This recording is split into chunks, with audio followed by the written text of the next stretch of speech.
kind of going against the prevailing thought on Amazon, basically saying you think that profitability will plummet this year. In other words, that Amazon will continue to spend heavily, well up and over and above what the street currently thinks. What are you seeing right there? And I guess how much of a jolt would that be to investors?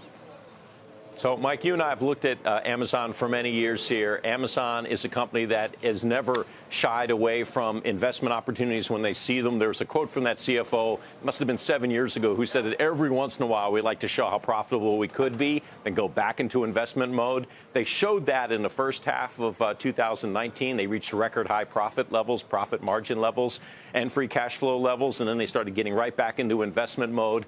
Our guess, the street's guess, is that margins continue to expand here because of this margin mix, positive margin mix from cloud computing, from advertising. But I wouldn't put it past Amazon to double down on this one-day investment initiative, double down on these physical store retail experiments like the Amazon Go store. And I wouldn't put it past Amazon to double down on their enterprise Salesforce build-out for AWS. Cloud is the future. Amazon cannot afford to lose its leading position in that market.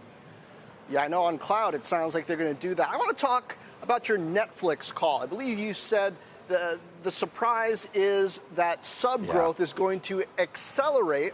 You said that last year and it didn't work out, but it seems to me that you point out the favorable comp to last year's price increase as one reason, and then their investment in original content overseas, I think something around 130 shows, is another reason. But it seems to me that given those two things, it shouldn't be a surprise if sub growth accelerates. That, in fact, would be bearish if it didn't.